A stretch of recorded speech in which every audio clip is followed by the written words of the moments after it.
Welcome one, welcome all to the Node. I am Mike, aka Veteran Crypto, and we got some alpha today for the Aave for Aave. There's some stuff going on there. We got some other important news that we'll be dropping on you. So make sure you stay tuned. But if you could like, follow, and share the channel and the stream, we would greatly appreciate it. But jumping right into things, let's pop on over now and let's start introducing our socials. So if you want to join the conversation, if you want to jump in the chat, you can find us over here on YouTube at the Node Network, all one word. This is where you can find all of our different channels. We renamed ourselves the Node Network because we're not just a channel anymore, we're a network of channels. So as you can see, we got Crypto and Chill. You got the Node Monday through Friday, 9 a.m. to 11 a.m. You have Crypto and Chill tonight and on Friday evenings at 5 p.m. You have the Blockchain Report Monday, Wednesday, and Thursday at 11:30 a.m. Sovereign Soil Saturdays at 6 p.m. where we talk about homesteading and emergency preparedness. You got the Daily Market Wrap Up live at 1 p.m. Pacific. That's where David does about a 15-minute market wrap up with charts, kind of what went on during that day in the markets. And then tonight, or this afternoon, I should say, and on Thursdays, so Tuesdays and Thursdays, he is walking one of our community members, Ellie, through his one-on-one coaching program to kind of pull back the curtain and show what that entails, and kind of show the value there. And on Saturday nights, we have our boy Jeff, who likes to DJ. And so he's been interviewing a bunch of his buddies that are DJs also and doing tutorials about, just kind of the boards and how they work. So if you're an aspiring DJ, this might be a show you might want to check out. We got the Red Pill on Thursday evenings at 6 p.m. Pacific, where we talk about politics, religion, any hot button topics, pour a couple of drinks. We debate. Sometimes it gets heated. Sometimes we get off the rails and talk about who knows what. But always a great time. And then last but not least, we got Gaming and Chill, where our community members Ellie and Jay they host on Wednesday evenings and Sunday evenings. They play different games. Right now, they're on Arc Raiders. We're kind of talking about Rosewind. It's an upcoming pirate game, and Star Citizen. I'm looking at where it's a space game. Where you have like ships and yet you dogfight and you can buy just all kinds of different stuff. So looks kind of interesting. I've always wanted to do like a flight simulator game. Get the sticks and stuff like that, and actually pilot ships. So Are there take a look at lasers, Mike. Any space lasers? Are there space lasers? There is space lasers. I believe they're called phasers. I don't know. I just been watching a couple of videos on it, so it looks interesting. If you want to find us over on X, it is at the Node channel. I need to look into seeing if I can change that today to the Node Network. And then I need to look into seeing if I can change that today. Hold on, let me pause that. So that's us live on our main website, our homepage, thenode.pro. And on this website, you can find all of the news that we talk about here on the show in the left-hand column. You can find DeFi University. That is a full course from I know nothing about TradFi, banking, DeFi, crypto, but it costs you nothing. You can go through the whole course. Don't ask for any kind of payment whatsoever. So, by all means, please, check that out. We're all about, giving content and education at no charge to you. Can't use the F word. But we have a bunch of stuff here that you can use. And again, it doesn't cost you anything. Private coaching, do charge for that. That is intensive one-on-one coaching with David. We have the AI newsletter that should be going live here soon. Just doing some finishing touches on that. How is that going, David? So, I've been focused on the agents and getting those agents working. The real goal here is just getting Plaid to work, because that's the last piece for the Bobbin accounting agent is connecting the traditional bank account through Plaid so that the agent can pull. That's been kind of a pain. So still working on getting that done. But you know, give me another couple days. Should be able to get this thing wrapped up. Awesome, awesome. So yeah, the AI newsletter, once it's up and going, it's going to be $20 a month, but you can pull a custom newsletter. So you pick what assets you're interested in.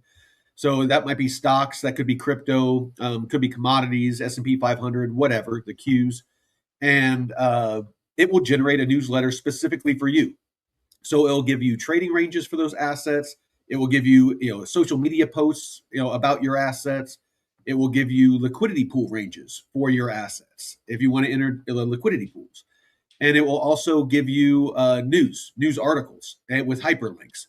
So great tool. And for less than $1 a day, it's like 75 cents a day, and it's going to save you. I mean, what is your time worth? It's going to take you at least an hour and a half, if you know what you're doing, know where to look, to find all that information. And we just spoon feed it to you. You can go over it in like 5-10 minutes, with your morning cup of coffee or tea, enter in positions, enter in the trades, based off the information, if you so choose, and you're off to the races. You're off to work. So, that's what it all boils down to is what is your time worth? And that's the same thing with the coaching, the private coaching. You can go through DeFi University, and over time, you can get to the same place, but the private one-on-one coaching is going to get you there much, much faster. And it's going to be tailored specifically for you, your risk profile, what it is that you're trying to accomplish, your financial goals. Rather than just kind of the cookie cutter, DeFi University that you just go through and it just gives you a very general education on traditional investing, banking, crypto, and DeFi. So again, that's kind of what the model that we're going with here is. We have a lot of content that we don't charge for, but if want that very bespoke offerings that we're making, like private coaching or the newsletter, then we will charge for that. Just we started a business, we're wanting to grow. Growing takes money. We want to get out to more people and offer the stuff that we don't charge things for. So that's again, that's what we're trying to do here. And then of course we have the store where you can buy mugs, shirts, hoodies, all that kind of stuff if you so choose. So again, just something you can choose to do to help support the channel. So with that, what's going on, David? Just chilling, reading about Aave, reading about how it seems like that Aave DAO is divorcing from everyone. Like everyone who made Aave what it is, seems like that DAO just, that they want to move in a different direction with this Aave V4. It seems like a real shame. I can't quite tell if it's positive or negative, or it doesn't look positive. It doesn't look. I mean, what I was digging up is there's been 3 major exits from Aave recently. There was the DAO. There was, what the most recent is obviously Chaos Labs, and one other one, another acronym. But we'll be going over that here in a minute. It's interesting because Aave is the 800-pound gorilla when it comes to borrowing and lending. I'm a huge, I'm very bullish on Morpho, but Aave is the king. It's been around the longest. It's has the most liquidity. It's hard to ignore, but they really need to do some marketing and some damage control because it's looking like it's unraveling from what I can see. And again, we'll get into that here in a second, but let's go over some news and then we'll segue into that. And we'll spend a good amount of time, maybe, the second half of the show, just kind of, diving into Aave and kind of what's going on there. So in crypto and infrastructure, we got the rise of AI agents. On-chain agentic economic output, AGDP, has surpassed hundreds of millions of dollars as of Q1 2026. Autonomous AI agents are increasingly replacing human traders in high-frequency yield management and risk control tasks. I know this is something that we've toyed with, but I mean, what is it that you've like found in your research? And because I know that I brought it up to you, and you had some very genuine concerns about using an AI agent to do DeFi and to do trades. What is it that you found in your research, David? Well, number one, it is extremely complicated to set these things up. To make them actually work well and do what it is that you want them to do. Um, if we're talking about something like these open claw agents, they are very, very challenging to set up properly because you have to sandbox everything. So think about Mhm. this, Mike. Here's the real risk. The risk is that you put one of these agents to work on your local machine and then something happens, the agent hallucinates. But because it's got read and write access to all of the data on your machine, it can delete your stuff. It can send messages to anyone in your contact list as if it was coming from you. It can log into your bank accounts. It can do anything that you could do on your local machine, except it might lose its mind and start hallucinating stuff. Well, isn't there AI agents that are just purpose built that don't live on your machine? 'Cause I know OpenClaw is kind of what you're talking about. But isn't there AI agents that just can live on the cloud, or that you can have that do your trading and stuff for you, that don't have all of that access to your computer? 100%. And that's actually what I've been building out over the last 2 weeks here. And, Mhm. the thing is, number one, making sure that everything is sandboxed geographically. So I don't want these agents living on my local device. So there's a couple of options there. I could, build one on a separate device. A lot of people have been talking about buying like a Mac Mini or something like that, and you throw some agents on there and run them locally. I'm not really all that gung ho about that because the models that you end up running are very, very slow.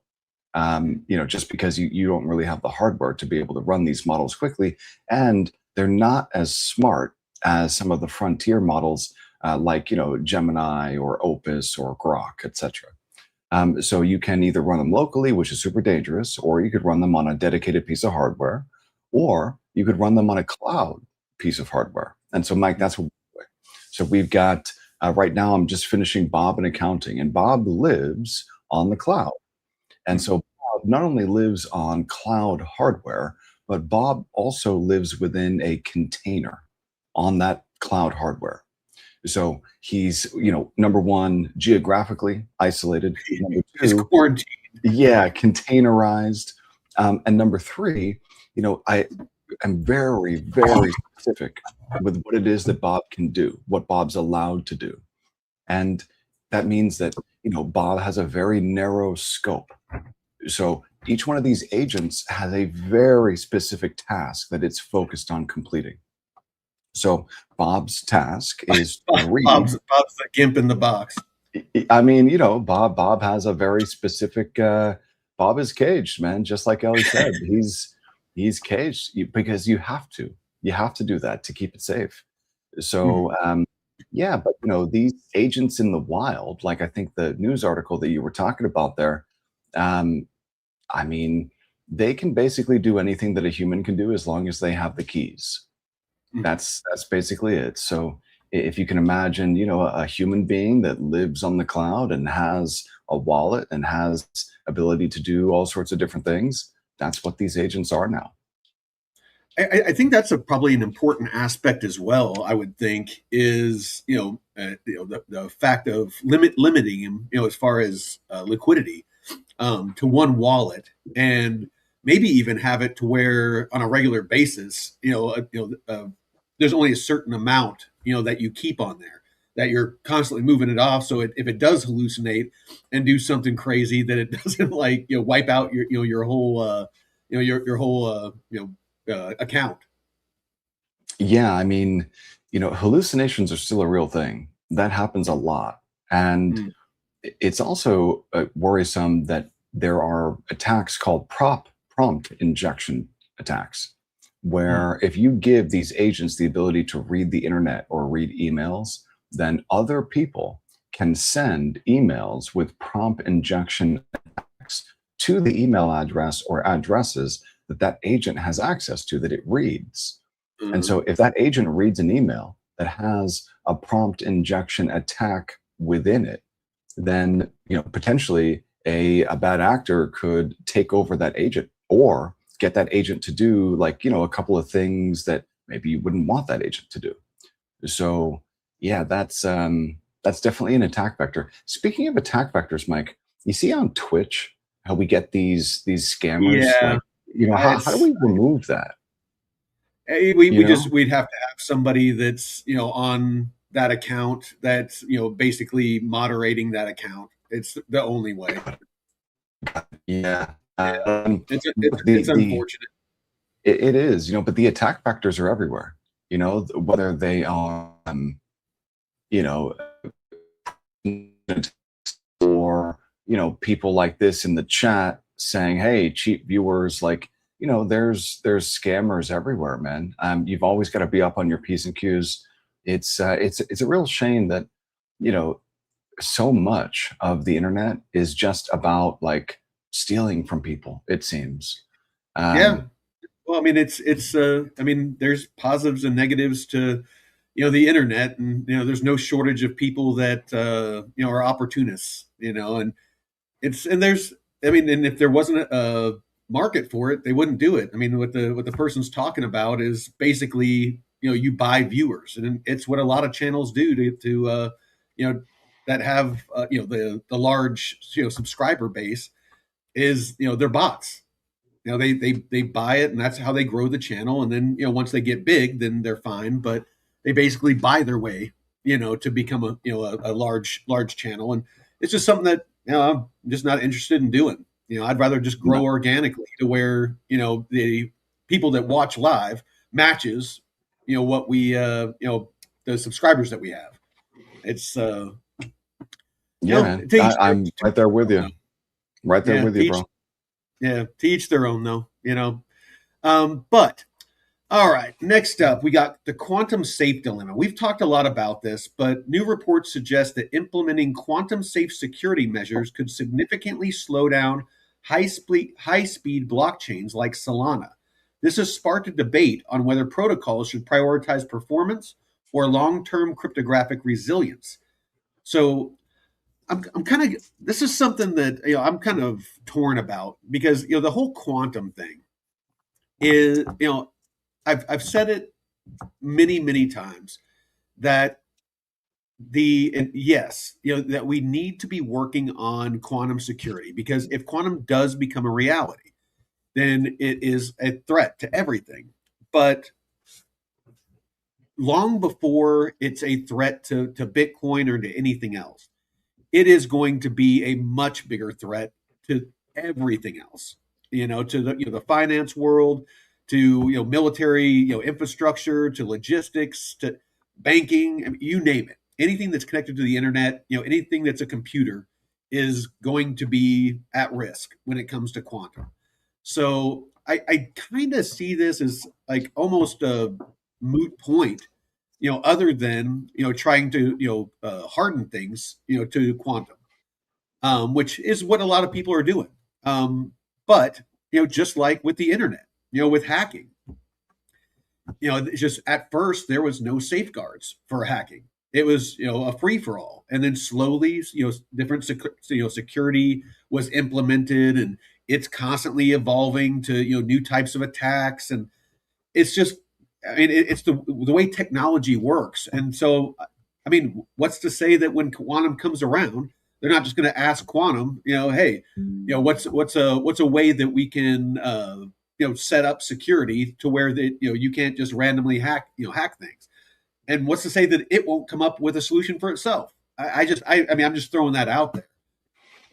I mean, what I'm reading here, Mike, is worrisome because I believe that quantum is a real threat. Oh, And, absolutely.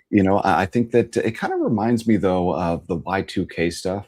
Like, look, I was a kid going into Y2K. I was, 8, 9, 10 years old going into Y2K. So, like, but I definitely, was using computers in like kindergarten. Remember those dial-up internet computers with those Oh yeah. 48K modems?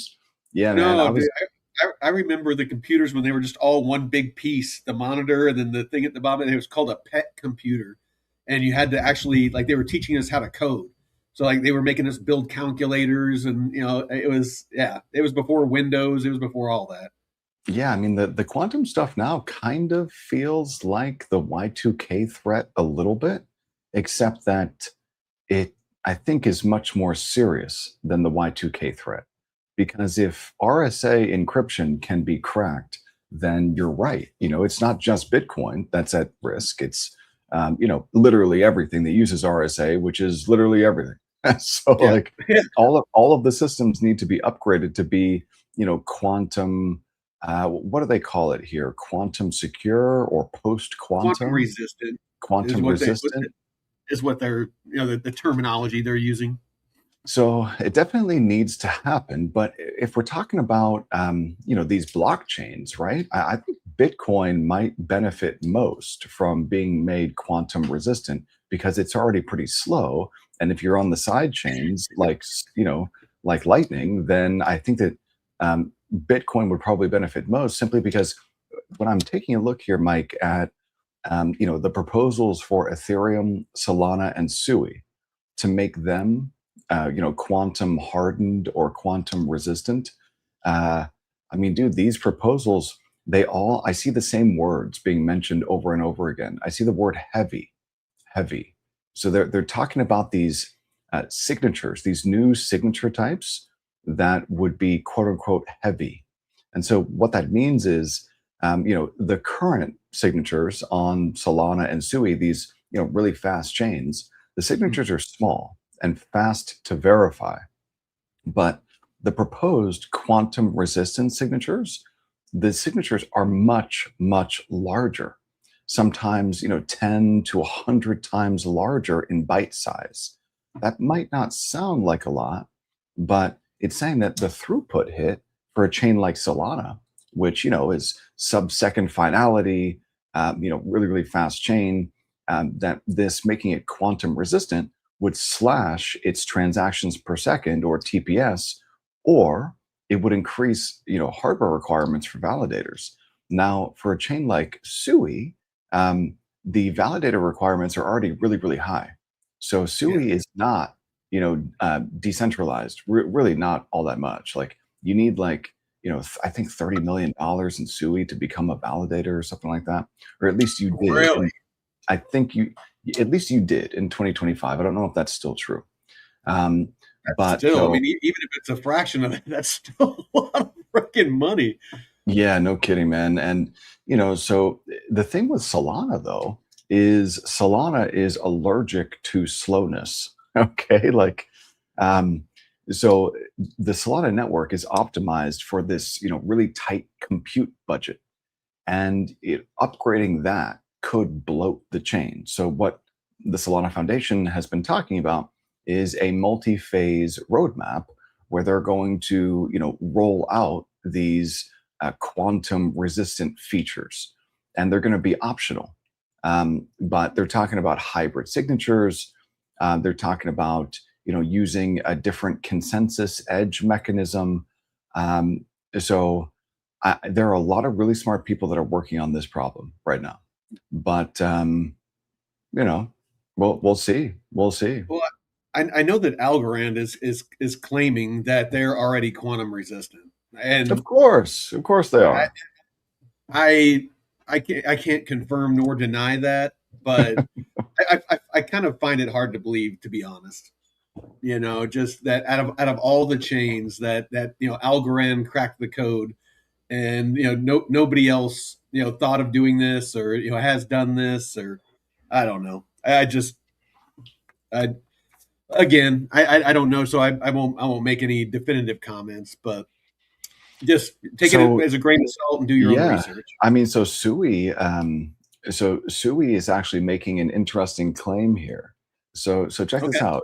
Sui has taken a bit of a more aggressive marketing, I guess, and technical stance, led by one of the co-founders of the Sui chain, Costas Chalkius. And that sounds like video game like character's name or something. So architectural advantage. So Sui claims that because of that move, object-based architecture, that it's more adaptable than the architectures used by Bitcoin, Ethereum, and Solana.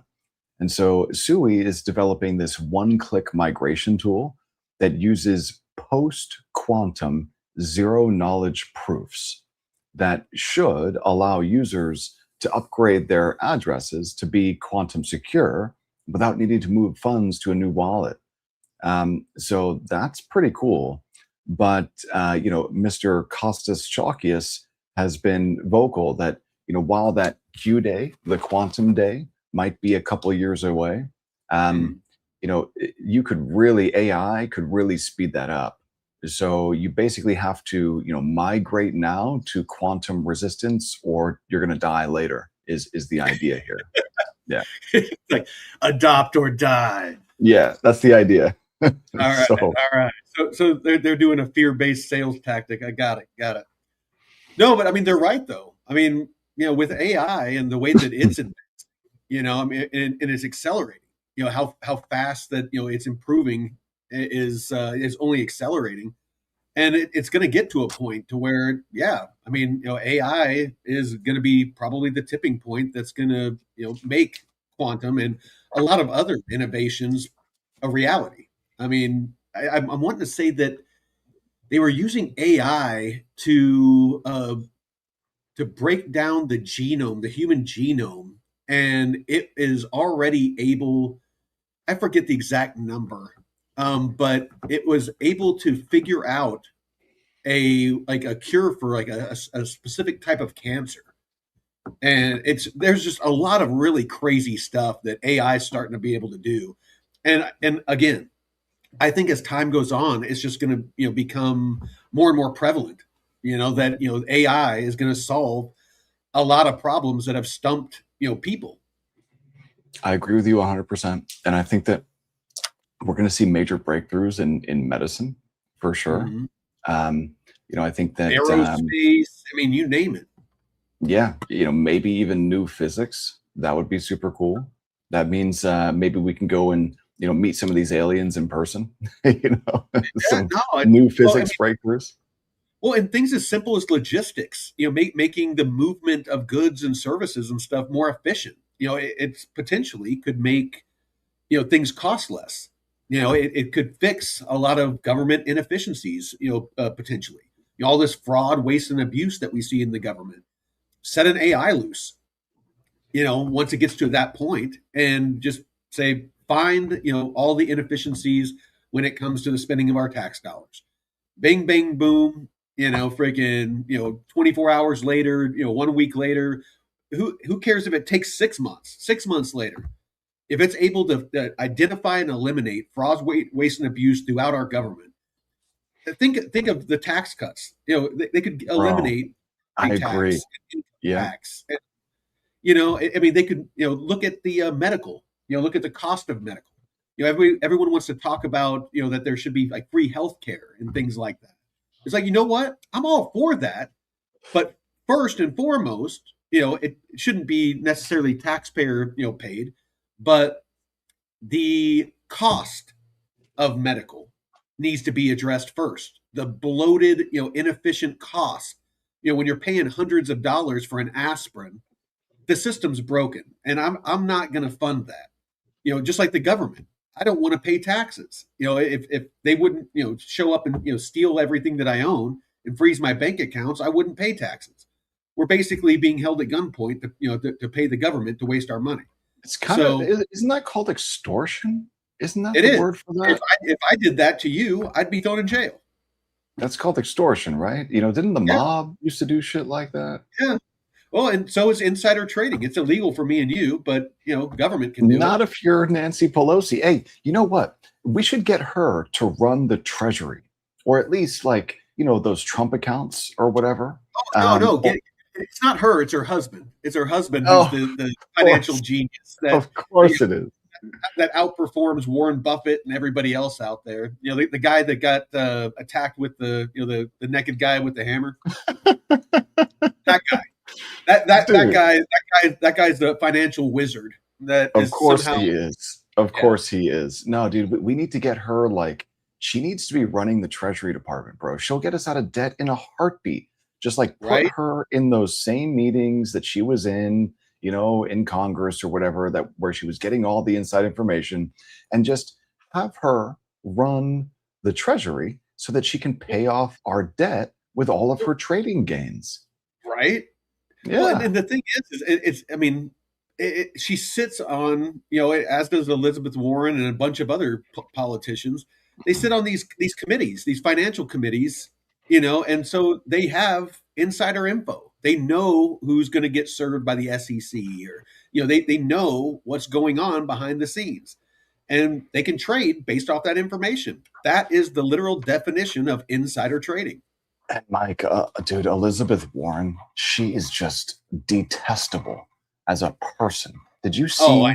Did you see her? She came out, I think, just like um, maybe it was yesterday or the day before on X, talking about my 5% billionaire tax. If only if hey there, only you Herschel. would if anyone would just Jeff Bezos, he's got all this money.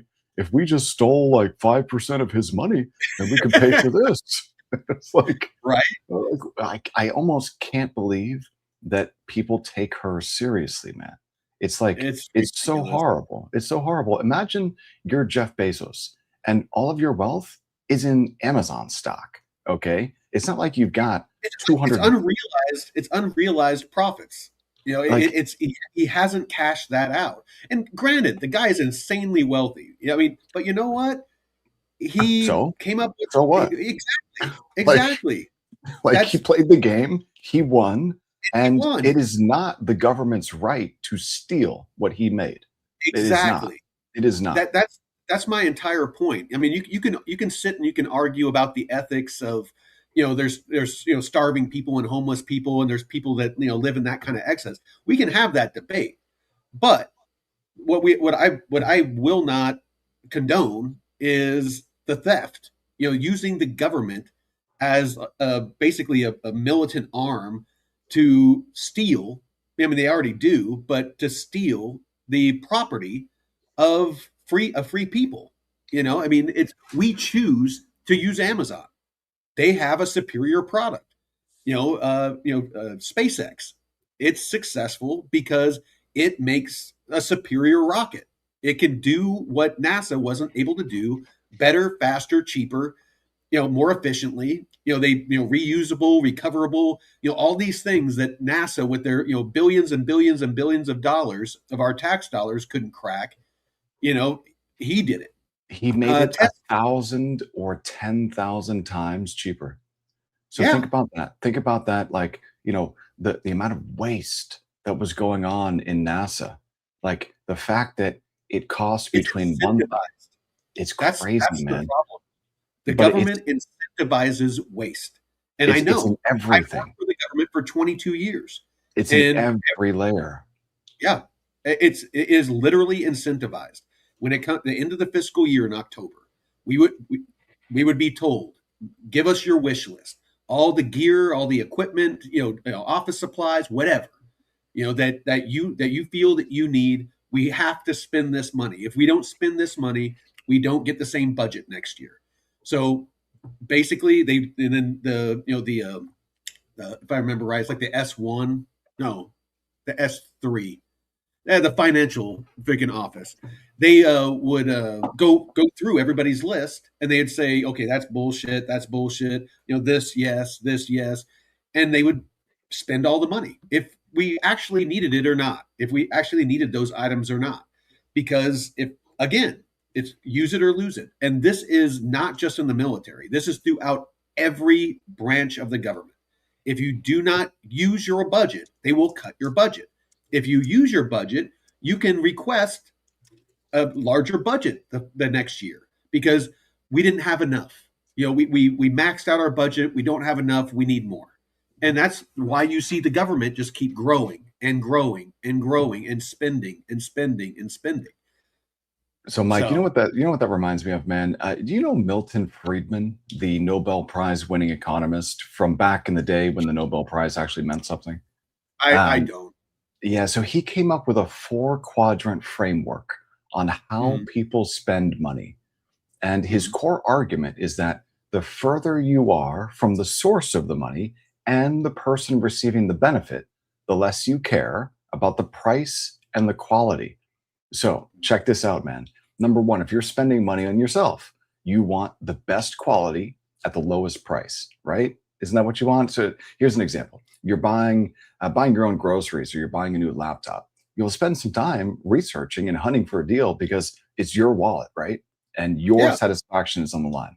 So, that's number one. If you're spending your money on yeah, yourself. Now, yeah. what if you're spending your money on someone else? Well, here, the incentive, you care about the price, but for many people, less worried about the quality. So here's an example, right? So let's say you're buying a wedding gift and you've got a strict budget of $100, but you don't really care if the recipient uses, whatever it is that you buy or breaks it in 6 months. You just want it to look nice for the Yeah, price. Okay. So you buy a toaster or whatever. yeah. So, that's an example of you spending your money on someone else. But then here's number three, right? You're spending someone else's money on yourself. So you might want the highest Unlimited quality. budget. Yeah, unlimited. Exactly. You want the highest quality and you don't care about the price. Okay. So that's you Well, and the spending. government doesn't care about the quality. They just freaking, Well, they just but here's the thing. That's not what the government does though. That's you're spending someone else's money on yourself. Usually the government, doesn't people in government don't spend your no, tax no, dollars on their vacations. no. That's a But, I mean, crime. a lot of times they're spending it on equipment that they use, for their work and things like that. Right, So right. somewhat similar. So here's an example for this third item. So it's like the expense account meal. So if your company's paying for dinner, then you're probably ordering the steak and getting the most expensive one. You're not Perfect, looking. perfect example is when you travel in the military. I can't tell you how many different trips I had to go on TDY to go to different conferences and things like that. And whenever they send you someplace, they get you separate hotel rooms. Even if you're going to the same place to go to the same conferences to do the same stuff, they give you separate hotel rooms. They give you separate rental cars. Obviously separate plane tickets, but everything's separate. And then they give you per diem, for your meals and stuff like that. So my argument was always, we're going to this isn't a vacation for us. This is the taxpayer's dollar. Shouldn't we be sharing a rental car, sharing a hotel room to save the taxpayer money? But no, I used to get like in trouble for saying things like that. But sorry, go ahead. Well, how dare you? How dare you want to save money, Mike? It's Eh, not allowed here. Oh no, it's because they again they have to burn that money, and there's different pots of money in government. There's people money and there's stuff money, and you can't commingle those funds. You can go to prison for things like that. So they all year long they are constantly figuring out ways to burn through that money. They are incentivized to burn through that money. But go ahead, you were saying. So check it out. Here's the fourth one. Okay, so there's only four, and this is the last one. Imagine you're spending someone else's money on someone else. So this is government, man. Yeah, So here's the incentive. In this example, you don't care about the price or about the quality. So the big example here is the government. So this is Milton Friedman's ultimate red flag, right? So if a that, that, bureau that's why they're spending $1,000 for a toilet seat. It's It's just like it's craziness, man. So like, if this is Friedman's red flag because if a bureaucrat is spending taxpayer money on a public project, then they aren't losing their own cash if it goes over budget, and they no, aren't the ones who have to live with the final product. And so, I mean, basically, like what's happened in the United States is bureaucrats are spending someone else's money on someone else. And it really seems as though a lot of these people in Congress have found, or maybe they get into Congress and then they're told about different ways to essentially like siphon off money. That's really what it looks like. It looks like, from the outside that Mm. all of these different NGOs and like, different projects that get government funding that never end Look up doing anything. at the high speed rail. That I mean, there's Great like one example. small section that's been done in like 15, 20 That's a years, great example. and hundreds of billions of dollars have just vanished. You have So hundreds check of so, you're exactly right. So I'm sorry for interrupting you here, Mike, but no, no, no, imagine no. this. Imagine this if we're talking about the high-speed rail, right? Yeah, Imagine, I'm Big Daddy, the federal government, and I got, deep pockets, and I'm subsidizing California to build this high-speed rail. And I give you, you're California, I give you $25 billion. I don't think that's exactly how it happened. It might have been a bond measure that passed in California, but let's just say that you've now got $25 billion in the bank and you need to distribute that to contractors to start building this thing. And yeah. you distribute $25 billion over the course of, Contractors to start right. building this thing. Exactly. See, but here I just want to walk through, like, at a high level, how easy it is to just scam this shit. It's crazy. So you're the state now. You've got $25 billion. You need to distribute this money to contractors so they can get to work ostensibly to build this high-speed rail project. So you distribute over the course of a decade, you distribute $25 billion to, let's say, 10 contractors. And those contractors, they hire subcontractors. And those subcontractors, they hire other subcontractors. And then all of a sudden it's gone, poof, the 25 billion is gone because you didn't actually get anything done. You just hired a contractor that paid himself. And then he hired another contractor who paid himself, and then hired another contractor who paid himself. And Well, maybe, and then where did that money go? And what I think what we're finding out from a lot of this fraud, and then I'm going to bring it back to the original topic, is that it's basically being laundered. You have Ilian Omar in Minnesota. Her district is where all that daycare fraud and Leering centers were at for kids, and she went from being in debt to a couple of years later having over $30 million. Her and her husband, and in this, I think it's called Windrose or something like that investment group, and they're starting to. She's actually under investigation right now. But they're looking into like her winery that magically doesn't exist now, and there's a bunch of very questionable monies that have made their way to her and her husband. And so I think if they actually do a real investigation, that they're going to find that a lot of this fraud is basically being laundered back to politicians and to fund, elections. And predominantly Democrat, campaigns. yeah. The campaign funds. And that's how a lot of times how they get it to the politicians is through campaign contributions. It's such a But shame. it is. But there is an easy fix for this. Again, I mean, the technology is here now. It just needs to be refined and fine tuned with blockchain technology and AI. Almost overnight, once it gets to a point to where it's dialed in enough, you could unleash an AI with blockchain, and use the blockchain for the accounting, ledger aspect of it, to be able to see, where the money comes from, where the money goes in real time, be, full transparency, auditable by any U.S. citizen that pays taxes, and see that it's being used efficiently. The AI could go through and quickly identify fraud, waste, and abuse, and eliminate fraud, waste, and abuse. The tools are there, and the fact that those in power aren't actively pursuing this legislation to get the guardrails made for this and investing in developing these tools shows that this isn't waste and abuse. This is fraud, just straight up fraud. It's not negligence, it's not mismanagement. It is purposeful. And it's the same thing with the Epstein files. Just to get a little bit off on a rabbit trail. Same thing with the Epstein files. They've had all the evidence for what, like almost 10 years now, A 8 years, long time. something like that. Have you seen one single investigation or arrest with the mountain of evidence that they have, videos, pictures, emails, and not a single investigation or arrest?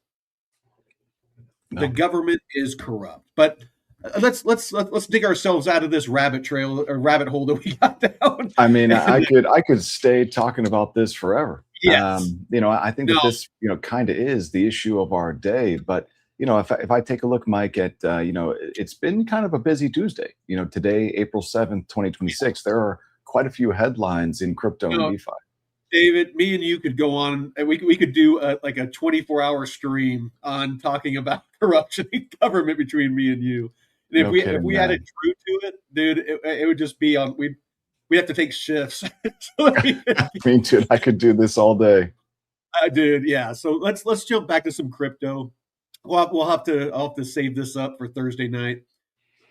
All right. So Ethereum's 10 gigabit era. Ethereum has largely addressed proof bottlenecks via protocol level ZK EVM integration, effectively solidifying its position as the primary settlement layer for institutional capital. Can you decode this for us, David? Okay, so you're talking about the Ethereum 10 gigabyte era. Just want to make sure that that's what we're talking about here. Yes. So, okay, so we're talking about then Ethereum's scalability roadmap. Yes. And did you, Mike? Did you see they came out with a manifesto, an Ethereum manifesto? I think that the CFO of the Ethereum Foundation, within the last maybe year and a half or so, was replaced. And the new guy who came in, he just laid out his vision for the future. And, the last time I talked about this was with Colin, and he shit all over me for it. So, yeah, man, he just dumped all over it. But I love Colin, but man, he's an excitable dude.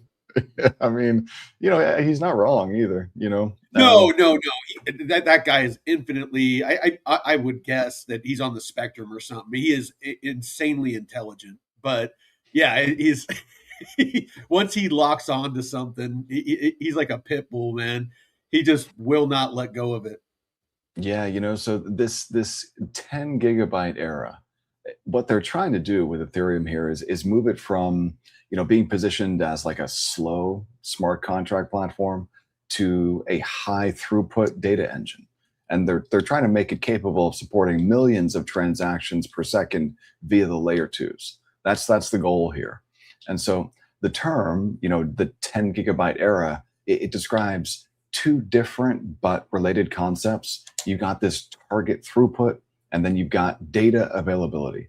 So this is the vision. So in late last year and the beginning of this year, Vitalik Buterin, and dude, every time I see this guy's name, and I see his name somewhere, I can't help but think of that picture of him with his fucking girlfriend, bro. He's got like this Chinese girlfriend, and he's just standing there with a fucking boner, dude. Like, he's got this goofy ass smile on his face. Like, it's fucking hilarious, bro. Gray sweatpants, man. They definitely accentuate certain aspects of anatomy. He does not give a fuck, man, and I love that. That's great. And so this is what he and the core developers over there at the Ethereum Foundation have been pivoting towards. They're calling it their North Star, also referred to as 10 gigas, 10 gigagas, 10 gigagas, gigagas. Fucking A, man. So they're trying gigagas, yeah. So they're trying to scale Ethereum's layer 1 to process 1 billion gas per second, which right now it's sitting at 15 to 30 million gas per second. So the result, if they're able to do that, would mean that the layer 1 could handle 10,000 transactions per second. So that would mean that the layer 2s could reach 10 million transactions per second collectively. What do you think of that, Mike? Because, dude, that's I think it's going to be needed. I mean, I think it's going to have to evolve like that. You know, the way that Ethereum and a lot of the layer twos like Base are being adopted with DeFi and RWAs, and you know, just just to be able to handle the throughput of a lot of that is if they don't scale like that, it's going to create a bottleneck. To where it's just not going to be able to meet the needs. And if that happens, then basically the whole narrative of crypto being used as the rails for finance comes to a grinding halt, because if transactions and stuff can't get through, it doesn't matter if they're digital. That liquidity stops moving if transactions aren't being processed. Yeah, so if the layer one can handle 10,000 transactions per second, and the Mm, layer twos collectively can handle 10 million mm. transactions per second, well, then all of a sudden Ethereum could be the home for finance. Um, Well, now, how does that affect? I got a quick question for you, because I've recently heard somebody talk about this, and I think it was you.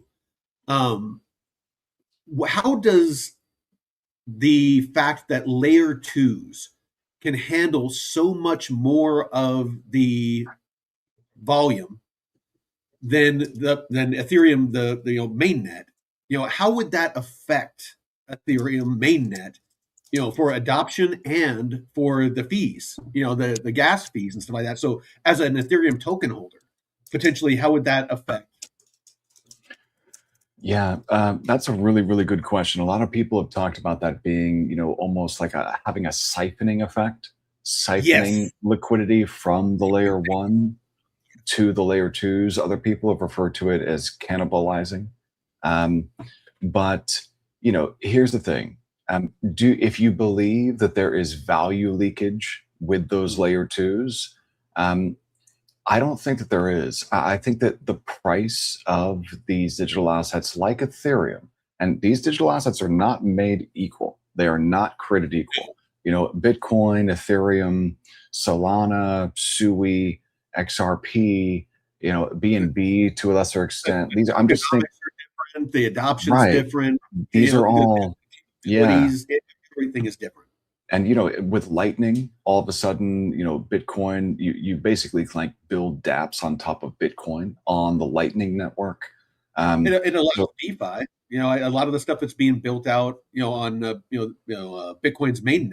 It used to be that you couldn't have smart contracts. It used to be that you couldn't have DeFi and a lot of these things. But with Lightning and a lot of these layer twos, now you can. yeah, so I was just thinking to myself, why don't we take a look at this together? I just want to share All right. Coin Market Cap just real quick, and we can take a look through just, like, the top handful of projects out there. Um, so if you've got Bitcoin with the Lightning network, where you can actually build on top of the Lightning network, well, then that becomes almost like not quite a smart contract layer, but definitely a decentralized application layer built on top of Lightning. So that's pretty cool. So you've got Bitcoin there. Ethereum is a virtual machine, a global virtual machine. It's like a global decentralized computer. So it's a smart contract platform. And of course, you can build on top of Ethereum with smart contracts. BNB is a layer two chain, but you can also build on top of the BNB chain. So, this is a smart contract platform. XRP Ledger is also a smart contract platform. It's just a scam. Like, it's a fucking scam, dude.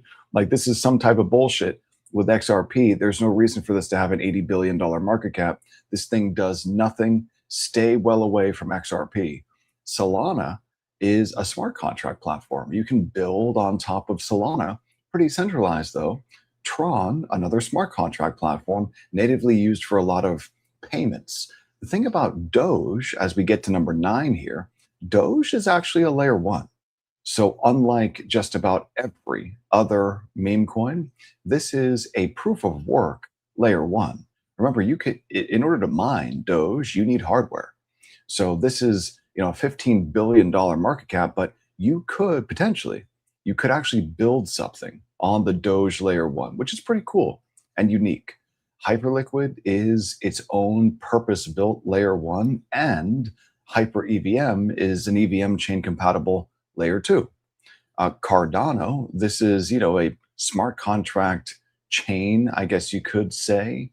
Bitcoin Cash, I don't know why this even exists anymore.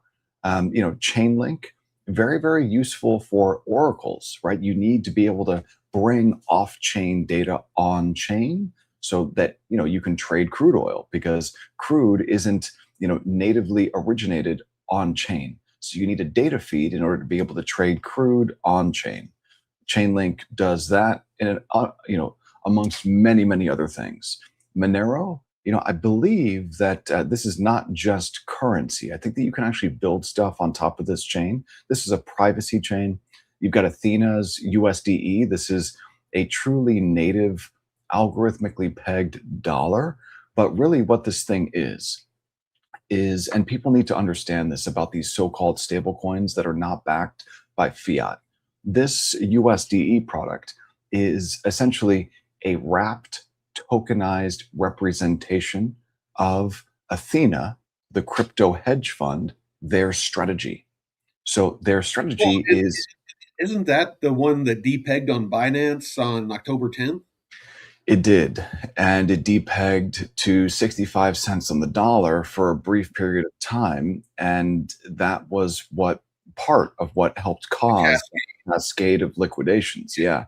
So, Binance's margining system broke on October 10th, whether it was as a result of an attack, as I posit, or, just it broke. I don't know. But I really do think that it was attacked, and it failed, and that they should have known. And I think that they did know that there were flaws, and they were like a couple of days from patching up those flaws, and the attacker exploited those holes. So Athena, this USDE product, this is a great product, man. This is an algorithmically pegged stablecoin, but it's not a stablecoin in the same way that USDC or USDT are stables. They're backed by treasuries and cash equivalents. Athena's USDE. Well, and that's one thing to keep in mind too, is that would make USDE non-compliant in the US if it's a stable coin that's not backed by, a US dollar or US dollar equivalent. It's going to be interesting to see how the new legislation in the United States, how it treats products like USDE. I hope that the treatment is good, because otherwise we're just going to end up forcing innovators out of the United States, which is stupid, I think. And then you got Canton. This is, and quickly has risen into the top 20. And the thing about Canton, man, is that this is a real, and we've spoken, Mike, with Shaw. You've had a chance to speak with him, and yeah, multiple times. And this chain that Digital Asset built, the Canton network, this is quickly becoming an institutional digital rail. And we're seeing big, big institutions move their repo books onto Canton. And that is very, very bullish for the future of these digital rails. So really like Canton. DAI, this is, they rebranded this to Sky. So the protocol was called MakerDAO, and that MakerDAO was rebranded to Sky. Didn't something happen with MakerDAO a while back? Wasn't there like a hack or something like that? Or am I thinking of something else? I mean, maybe, because MakerDAO's product has been around. This is an over collateralized stablecoin. So this is, a DeFi native stablecoin. This has been around forever, multiple cycles. But I don't know whether or not there's been anything recently involving DAI or not. It was like 6 months ago. Maybe I'm thinking of Monero. Yeah, and then here's Stellar, and to be completely honest, I have no idea what this thing actually even does. It's My understanding, because I held XLM. It was when I was holding all of those ISO tokens back last bear market. For one of the, I forget the guy's name. He was one of the original people at XRP or Ripple, And he broke off. And for a while, he was selling off all of his XRP. And all the while, he was building out Stellar XLM.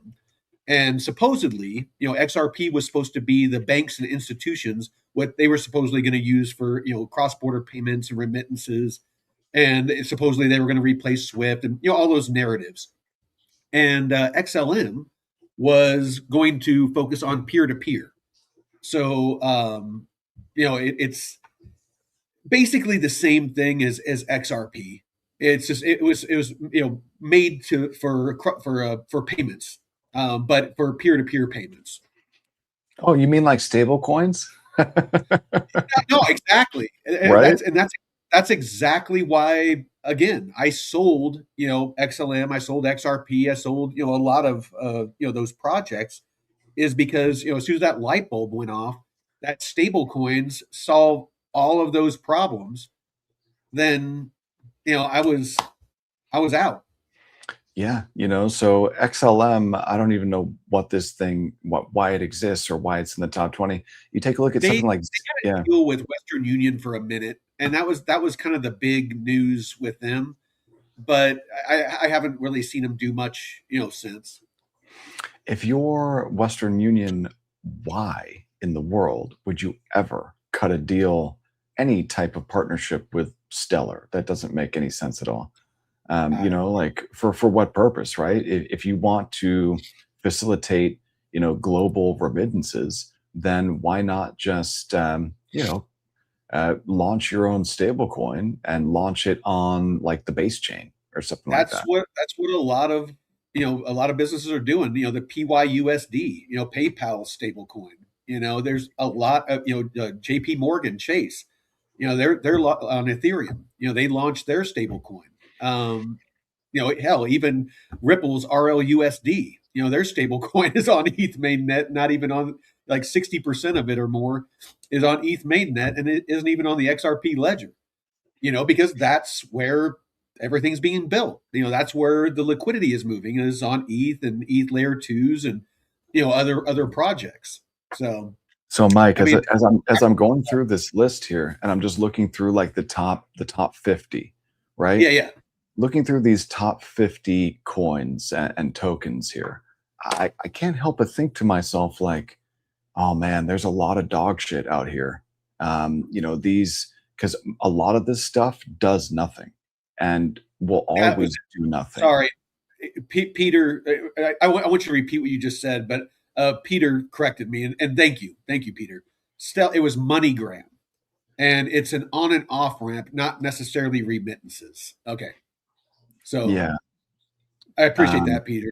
We we, yeah, we encourage people to correct us when we're wrong here. it's always good. Always good to get, accurate information here. And so when I'm looking, Mike, at, all of these, the top 50, let's say, when I'm looking at the top 50, and I'm thinking to myself, okay, where is crypto's total market cap likely to go over the next couple of months here? The way that I think about this is by looking through those top 50 and then by taking a look at a chart of total crypto market cap. And what I see here is I wouldn't be surprised if we see like an alt-mageddon this year. That's kind of what I've been calling for is for there to be like a real significant breakdown in in all of these coins, all of them. So kind of my expectation is from where the current crypto market cap is for it to first over the next couple of weeks move down to this level of support right there. That I Mhm. think that was the August 2024 level of support, and I expect that to fail. So that's another 26% to the downside, and then from there, if we get an actual bear market in stocks this year, well then you could definitely see another big move to the downside out of total market cap. Well, Now, and I, the other side of the coin is what happens if Iran fully capitulates and the strait opens back up. How do you think the markets will react? With that news. I mean, could that send everything much higher? So here's the funny thing. There's always a war. There's always a Oh, conflict. There's yeah, always yeah. something, you know? No, but I And mean, but the effect that this specific war has had on the global economies, and just the news of it ending, and that the oil flowing again, like that fuels everything. Um, I mean, could that potentially turn everything bullish? I don't think so. Okay, Because the moment that the problem in Iran is solved and that strait opens back up, the moment that that's solved, well, then now you've got to bring things back and start thinking about the macroeconomic picture again. And then you've got to start taking a look at earnings for these big tech companies again. And that picture is starting to turn. So, you've got to start thinking about private credit again. You've got to start thinking about, you know, private credit's um, in trouble. Like anybody that's not paying attention to that, private credit is in big trouble. yeah, and then you've got to start thinking about, okay, well, how do we solve this massive federal budget deficit problem? And how do we solve this just overall debt load problem? So, the Iran war is just kind of, I think, the shiny object that we're all focused on right now because it's It's a kinetic. distraction. Yeah, I mean, we were talking about Epstein up until a couple of weeks ago, man. And then, here comes Iran war, and guess what? No one's talking about that shit anymore. But Well, I'm before that, it was the Leering centers, and it's just there's always something else to distract people away from what they it's like a magician's trick. It's the sleight of hand. look over Pay here. attention. Yeah, don't look This over here. this this hand is doing something flamboyant. You got the hot assistant to draw people's attention away from what you're the actual trick. It's it's since the for thousands and thousands and thousands of years. It's how magicians and things like that have operated, and politicians and governments and the people in power use all the same tricks. Distraction. Yeah, man. It's not good, dude. It's definitely not good. And I see the comment that thank you, Peter. I agree with me too. I usually do agree with me. Always Um, count on David to agree with himself. yes. So, but even once this war is resolved, then all of a sudden we're going to have to focus on like real fundamentals again. And, look, like sometimes I think to myself that maybe markets move and then humans ascribe the price action to events that have nothing to do with the price action. It's just we think it does. So I think markets move first. And when it comes to digital asset markets, and I'm taking a look here at total, this is two beautiful bear flags. Here's bear flag one, here's bear flag two. And when this bear flag confirms below this 200-week moving average, then I think it's full send down at least to the August 2024 lows, but likely, down, maybe to the beginning, like the first push up at the beginning of the bull in the summer of 2023. We might get that level on the downside. Now, that would correspond, if we're taking a look at Bitcoin, that would correspond to like the $35,000 region for Bitcoin, which I know is kind of crazy to talk about right now with Bitcoin sitting at 68,000. But the first level of support in my book for BTC, once this 200-week moving average breaks, if it ends up breaking, the first level of support is that August 2024 level of support at roughly 49K. But if that doesn't hold, maybe because there's a correction in the stock market, who knows, then the next level of support, it doesn't come in until those August 2023 highs. So, that's all the way down here for Bitcoin at like $33,000. I don't think that Bitcoin gets down to 33K, but it very well could. And if it does, that would just be a normal bear market for Bitcoin. In fact, it would be one of the shallowest bear market declines in Bitcoin's history. So, 74% on the downside from peak to trough for Bitcoin would basically, Mike, just be in line with other bear market drawdowns. Mm. So, a lot of people have been saying that, if uh, that maybe because we didn't get real euphoria on the way up, that maybe on the way down, we don't get such a deep drawdown this bear cycle for Bitcoin. So maybe that means that the bear ends here at 49K rather than going to 33K. Maybe this is the end of the bear at 48. And Ben Cowan has been speculating that maybe we see, if the drawdown is sharp and quick, then maybe we see the lows get put in early this spring, and then we just Trend languish. sideways. Yeah, we go sideways and languish for a couple of months as alts Till just lose October. value. Yeah. Yeah. So, but regardless of what Bitcoin does, see, Bitcoin is like the highest quality digital asset, but if you take a look at something like literally everything else, except for like maybe two projects, you take a look at Ethereum or BNB or XRP or Solana or Doge, and I left Tron out of that intentionally. Mm. Or maybe ADA or Bitcoin Cash or Chainlink or maybe something like XLM or Zcash or Litecoin or HBAR, AVAX, Shiba Inu, Sui. Like, I'm just thinking through the charts of every single one of these. Toncoin, World Liberty Financial. I don't even know what this does. Is this a governance token? WLFI? I refuse to buy anything that Trump is a part of, and it's not a reflection on him. Just after, well, it kind of is. After that whole Trump coin Melania thing that just freaking sucked all the liquidity out of the markets when it first started taking off. Finally, I'm just, yeah. I don't, anything that Trump does that has to do with crypto. I am instantly skeptical about. 100%. I agree with you. I mean, his track record for launching financial products has not been good. And the It's been president of the great. United States, It's yeah, but been, he's not made good for anyone billions else. and billions of dollars.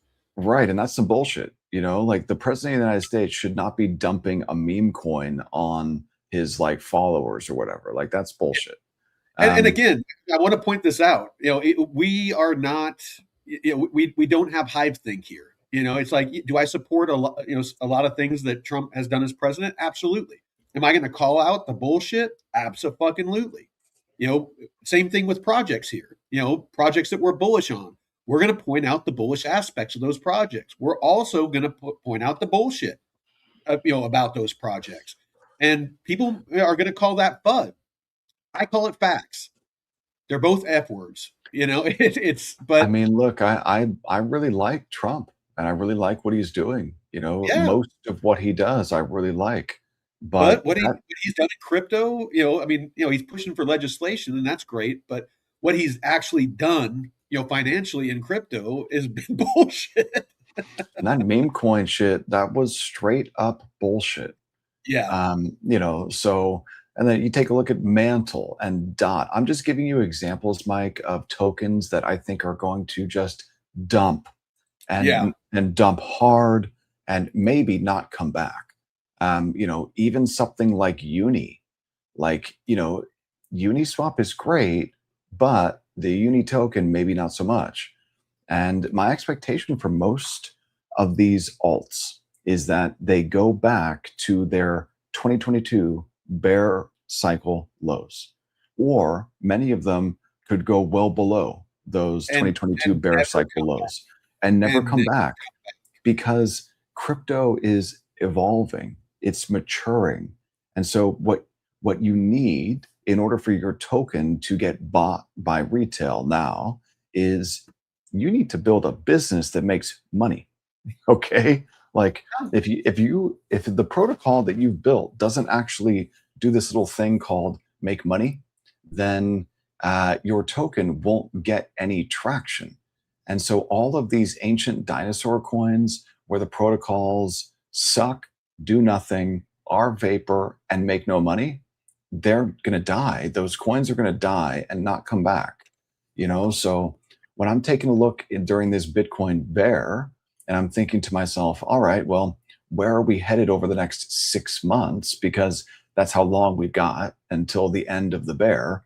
Is we've got until the beginning of October. That's when the cycle tells us that the bear market in Bitcoin will have ended. And that's when it's kind of, you could say that it's like safe to dip a toe in the water and start buying. So yeah, I'm thinking to myself, these alts, if we just take a look here at a chart of alts instead of a chart of Bitcoin, if we take a look at something like Total 3, so here's this big trend line support, which failed.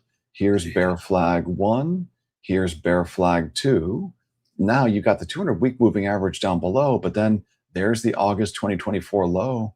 So, that would be just to get down to that August 2024 low. That means alts give up another 33%. And this is in US dollar terms. If we just do something like, Total 3 in Bitcoin terms, this would be kind of like, alts in Bitcoin terms. Well, check this out. You've got this, if I go ahead and just clone this, alts are at resistance in Bitcoin terms. So if we just go ahead and throw this down here, there's been this channel that's been carved out on the way down this bull market as alts have underperformed Bitcoin. So this moving lower means most alts didn't do shit. This last bull market, and Bitcoin, it went up, and then all those ISO tokens, went up for a minute because of the narrative. XRP, XLM, HBAR, all that.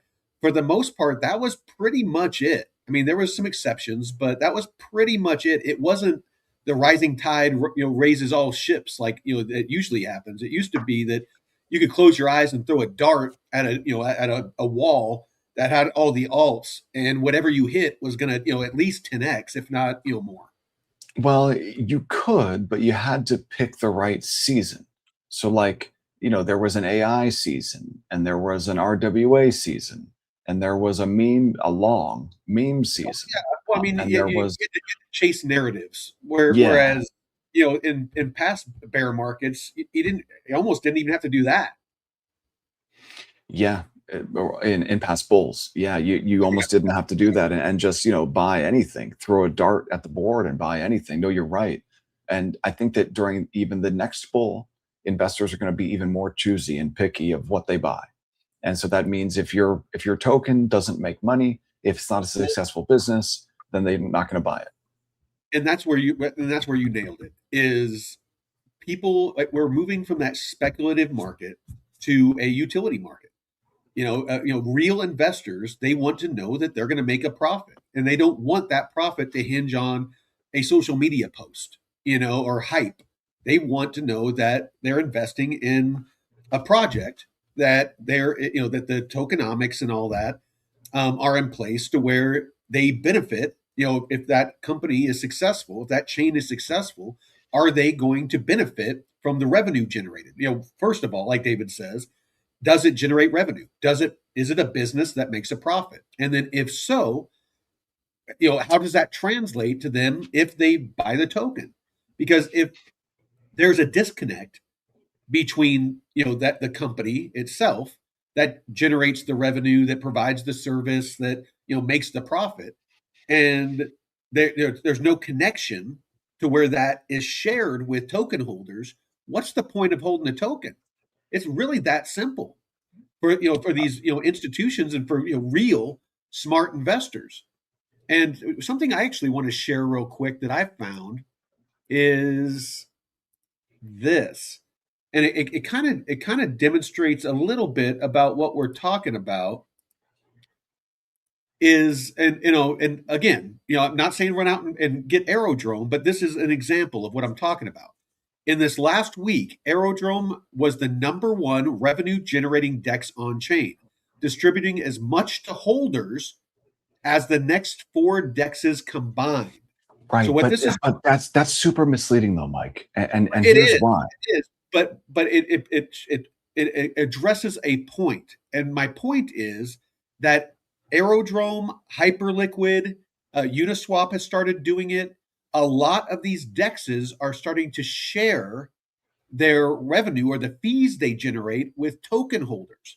That's the point I want to make with this. Not necessarily that Aerodrome is the king, but you're seeing a trend here that the top dexes that are are capturing the TVL and the revenue through fees are the ones that are, for the most part, sharing the revenue and the fees with token holders.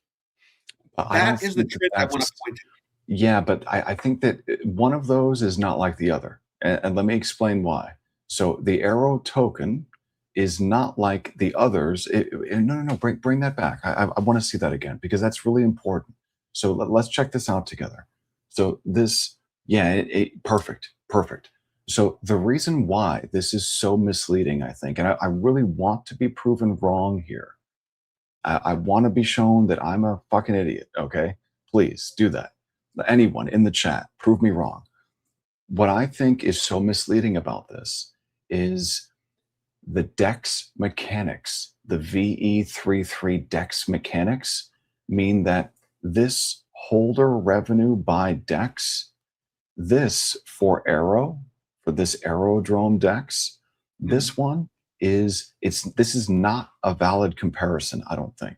Well, that's like I Because said, that's not the point well that I'm trying to make with this. The well point I'm well trying to make is that but Aerodrome, Uniswap, and I know for a fact that Hyperliquid, Uniswap, and Aerodrome all share the revenue fees with token holders.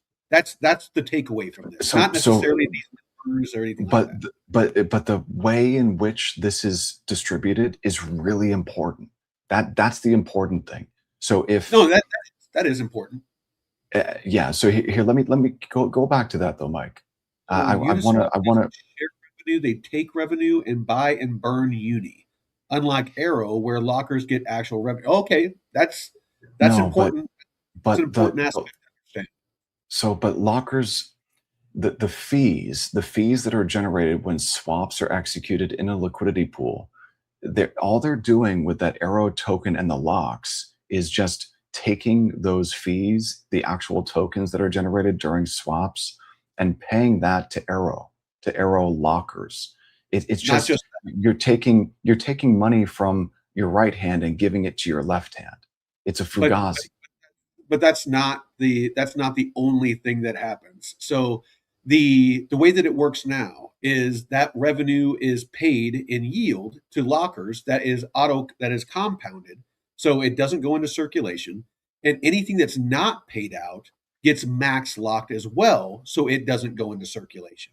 So it's that is an important aspect. Now, if all of those tokens were going into circulation and flooding the market, there would be tremendous sell pressure. But that's not what's going on with Arrow. And a lot of this is going to change with the new platform. I'm waiting to see some more details about it because if something potentially happens that I think might happen with the autopilot to where you can actually cash out your yield, then that potentially is going to add sell pressure. But with some of the other things that they're putting in place, with it being more efficient, and some other aspects that they're coming out with the new decks, that could potentially, not guaranteed, but potentially be mitigated. But I'm going to wait to go into depth on that until I get all the details. I think that Aerodrome is a fugazi, and I think that it's like stealing from Peter to pay Paul. And I don't think that the 1.65 million here generated, by I the decks. Oh, getting too fixated on these numbers and not the point that I'm trying to make. The point I'm trying to make is that it is important that people look at the projects that they're investing in and ensure, like Aerodrome, like Uniswap, like Hyperliquid, that they are making profit, and that as a token holder, that profit is in some way shared with token holders. Otherwise, why are you buying that token? You're just right. hoping that other people buy it to drive the price up. That's No, I if hear you, Mike. I hear you for sure. And my only point here is that this chart that the 1.65 million is not profit. So I think that you can't. I don't think that it's oranges compared with oranges here. But Like if you're like I talking said, about you're getting way too focused on those numbers. That's not the point I'm trying to make with this. I'm just pointing out that these top protocols that are generating the most revenue, these dexes, are the ones that are sharing profits with token holders. That's the only takeaway that I'm trying to make from this. Not that, Aerodrome and the 1.65 and Uniswap with the 760. I want to point out that, Aerodrome, Uniswap, I don't think so with PancakeSwap, but Hyperliquid, I know that they have mechanisms in place that that revenue generated, those fees that are generated in one way or another make their way back to token holders. so yeah, you see what Ellie's saying in the chat there? It's a what? So I called it a fugazi. It's a Yeah, fugazi. It's a fugazi. It's no Italian thing. matter. It's It's not real. a scam. It's The it's tokenomics smoke and are mirrors. the It's smoke and mirrors. VE33. Those VE33 tokenomics are a smoke and mirrors illusion, and it's unlike the Well, revenue generated by Hyperliquid, which is and actual the cash. VE33 model is, I mean, it was for the most part used to attract liquidity, and now that they have the liquidity, this new DEX is moving away from that VE33 model. From everything I've been reading, I certainly hope so. and so I mean that's again, but yeah, that's the takeaway that I want to make with this is that if you're going to invest in these projects, and again, I'm not saying invest in Aerodrome or Uniswap or PancakeSwap or any of these. All I'm saying is that you need to look at the tokenomics of any of these projects that you're buying into, and you need to understand what gives that token value. Is it pure speculation? Is it that you can stake it and earn yield? Is it that you can use it for liquidity pools? I mean, how is it that you're going to earn with that? Or is there something in place to where you are actually just, as a holder, just for holding it, almost paid a dividend? Because there is projects out there that are like that. Now, as regulation rolls out, how Right. I was that's going just to thinking that, Mike. The yeah, regulation. How do you think that regulation is going to treat? Like let's say that you hold is that Uni, a contract? right? Is that one of the features of the Howey test? Is that a contract Exactly. between the company and the holder? And does that now then make it a security? Right. And does that mean that, a token like Uni or maybe like Ray or maybe like Cake, Or Aerodrome? yeah, or Arrow, if you stake it, all of a sudden you earn a yield. Does that make it a security? Does I that don't know. mean I don't know either. I don't know either. But Um, we need to be real about this stuff. There is a lot of unknowns, and that's why we're in a speculative market. Yes, they are making regulation. Yes, a lot of these projects are evolving. Aerodrome is changing a lot of its model, but and maybe that's why they're doing it. Maybe they, because you got Brian Armstrong that's in DC. You got a lot of these big players that are in DC sitting, in these closed door sessions with legislators talking about how to structure these bills, the Clarity Act and different things.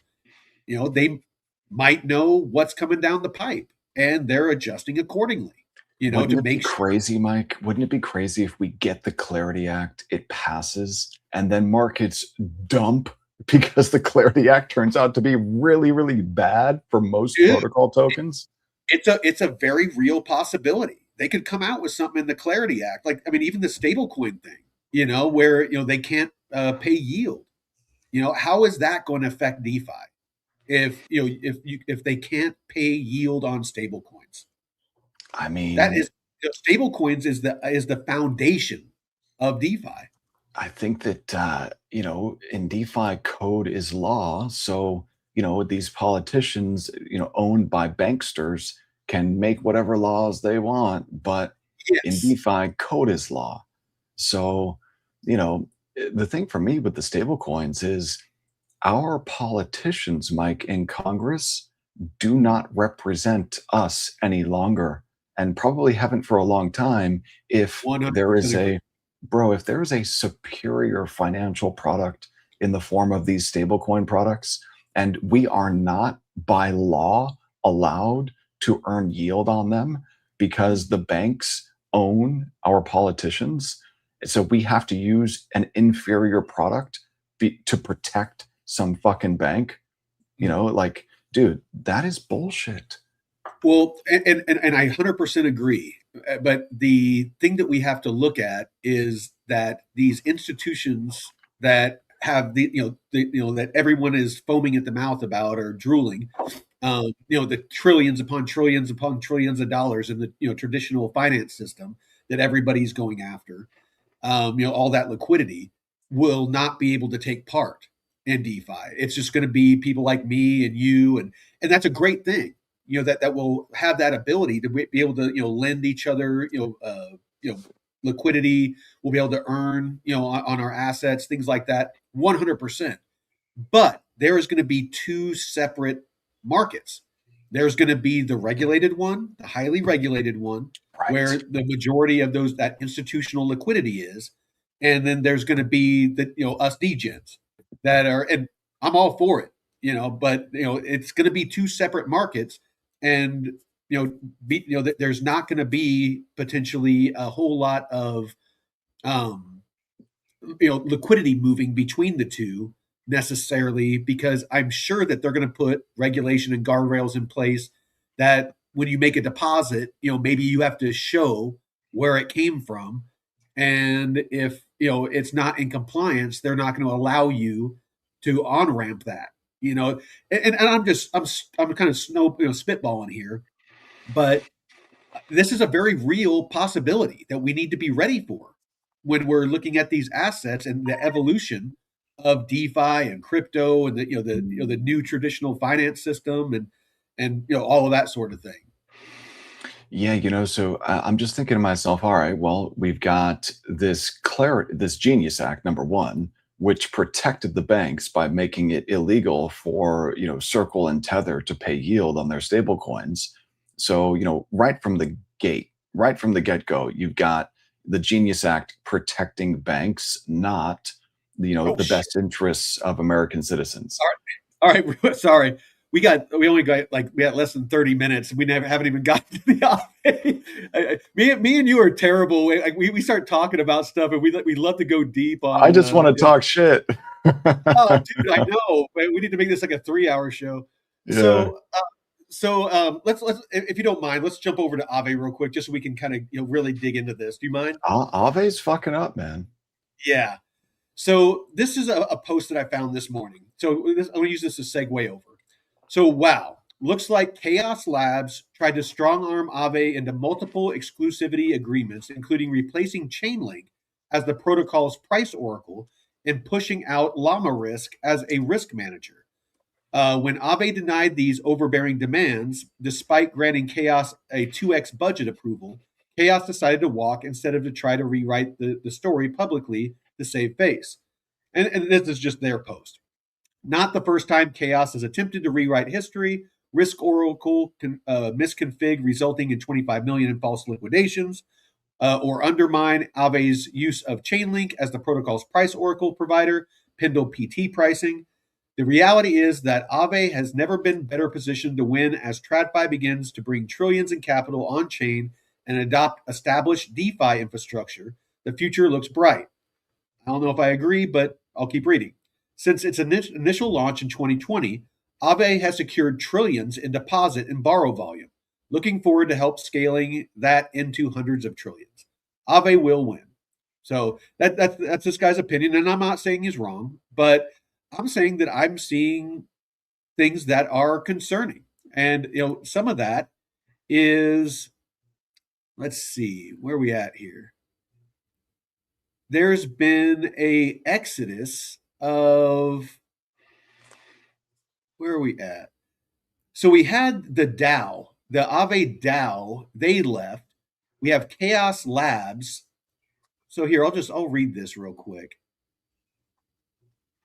Mike, wouldn't So it be great? Wouldn't it be great if, and not great, it would be horrible. But for the bear market, it would make a lot of sense if, like, there's some type of, like, implosion at Aave this year during the bear. And like maybe that marks the end of the bear, kind of like FTX marked the lows last bear, you know? That I mean, I Who won't knows? pretend I'm just to I'm know. just I'm just No, speculating no, here, no. you know? I kind of wonder because like this, I know. Chaos Labs is the third major exit in the last 2 months, following BGD Right. Labs, the core Right. devs behind V3, and ACI, the Aave Chain Initiative, which was their DAO, which drove 61% of governance actions. And now you have, basically if you could expound on what exactly Chaos Labs does. So Chaos Labs has been Aave's risk manager since Yes. 2022, and they've been overseeing the protocol's growth from 5 billion to over 50 billion in TVL.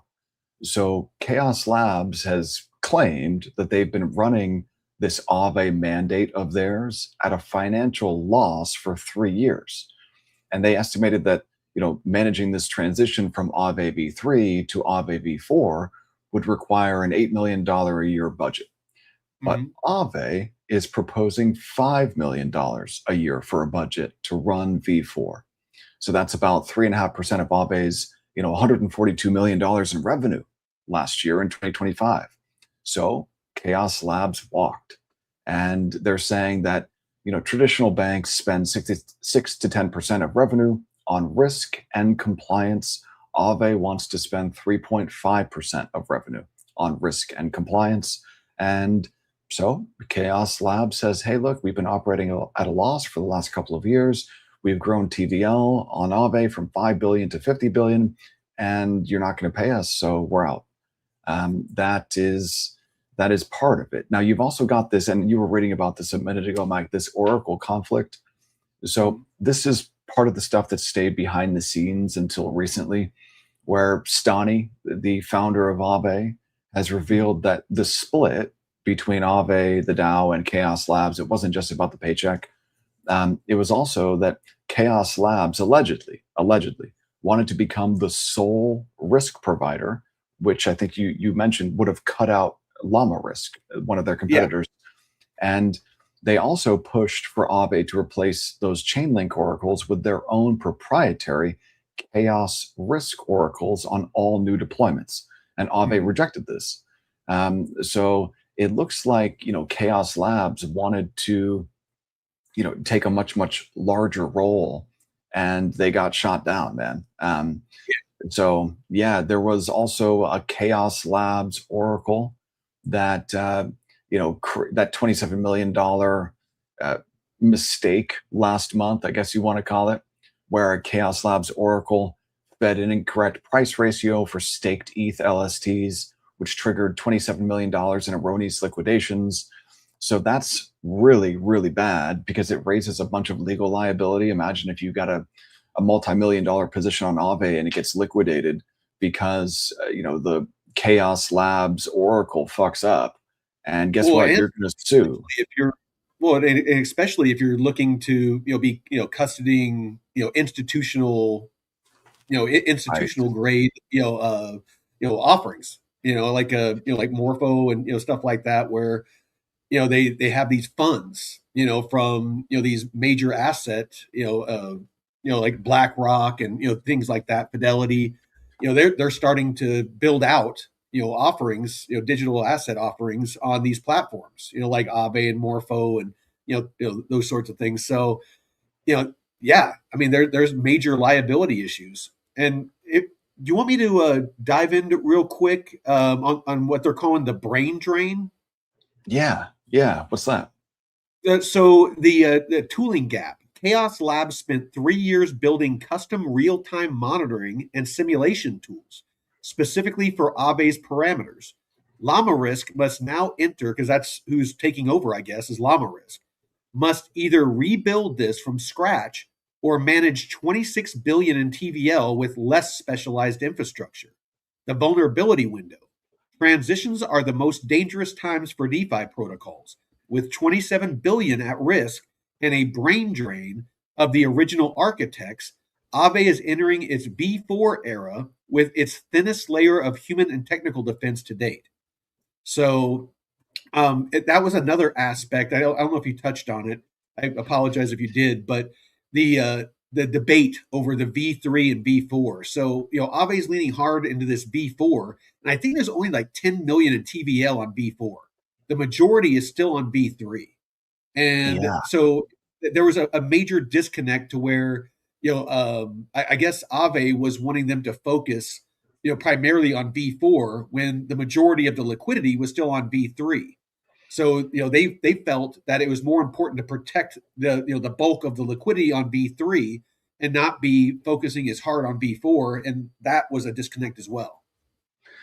Yeah, so I mean, this is really it's starting to not look good for Aave, and honestly, I don't understand why. I look, I get their financial incentive to want to migrate to V4, but there are a lot of other protocols, like Euler and Morpho, that intentionally avoid a hub and spoke model, and instead isolate liquidity.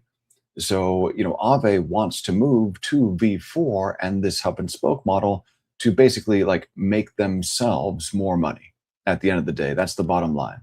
But, so far, we've seen this contributor exodus just over the past couple of months, right? So, Chaos Labs is the third major partner to leave just in the last couple of months, Aave. So, you had Love, BGD Labs. yeah. Yeah, it's crazy, man. Like, this is not a good look. This is like really bad. It looks Well, bad, right? in BGD Labs, like I said, was the core devs behind V3. So they lost basically who built and maintained V3, which is where the majority of the liquidity is housed. Yeah, man, it's not good. So, BGD left, Chaos Labs left, Ave Chan left. Um, so, basically, the part of the reason why Chaos Labs left is they were saying, look, the job is now twice as hard because you've got us running risk management for V3 and V4. The Yeah. legal risk is 10 times higher, and Yeah. you're paying us half of what a traditional bank would. And, Yeah. Aave is responding by saying, look, we're not going to let one company own our oracles and our risk engine just because they're tired of losing money. So that basically means that Llama Risk is the last man standing. But, you know, uh, I actually I got some numbers here that kind of put what Chaos Labs was saying in perspective. So a key argument from Chaos CEO Omer Goldberg, Aave generated 142 million in revenue in 2025, yet only allocated less than 2% to risk management. Traditional banks allocate 6% to 10% of revenue to compliance and risk. Valid point, you know. very, Um, so I kind of think that maybe chaos isn't up in the night, saying, hey, if you only spent 2%, even if you doubled it to 4%, you're still spending less than this 6% to 10% that traditional banks spend. So yeah, it's cutting into your profit margin, but how important is security? How important is our liquidity that's on their platform? It shows liquidity, liquidity. I mean, liquidity. it shows the how, how much they prioritize the security of our liquidity. And again, I mean, I don't have a huge bag of Morpho, but I'm very bullish on it. It seems like them and a lot of other dexes are building and scaling in a much more responsible way. I think that that old mindset that a lot of the crypto industry has, that kind of cowboy, fly by the seat of your pants mentality is is really starting. And I think this goes into that speculative to utility, where the liquidity is going to find its way to the places that have the backstops and that have the security and that are able to generate the safest revenue, not necessarily the most, but the safest revenue. And I think it's going to be what helps this ecosystem evolve into a healthy, financial system. Is that it's just naturally, going to gravitate to those places. And I think a lot of places, like so far, that are building out those better products. So, Mike, I'm just thinking to myself, I've got this chart up of Aave on DeFi Llama. And I'm thinking to myself, like, what would happen to the TVL on Aave if there was some type of problem, man? Some type of problem with V3, some type of problem with the new V4. I don't even want to speculate on what that could be because I've got some money on Aave right now. I'm going to be taking it off, like after this call. It's just Yeah, really making me uneasy. But yeah, I think we would see, the TVL on Aave dump if there was some type of problem because people are already nervous. And it's not like, all of these moves are good. If all of your core contributors are leaving, like that's not good. That I don't it's care what they it's say the reason like is. you're having a party in high school and like all the cool kids are leaving all at once. It's like, all right, what's going on with that party? Right. And then you're Is the beer just going? Is it a sausage party? What's going on in there? and then you're just stuck with a big llama. Like all the people left and you just got this fucking llama like chewing on like, what do they chew on? Llamas chew on like Well, I know they they're spit. I they know they spit, spit right? But don't they like chew on stuff? They're always chewing on something.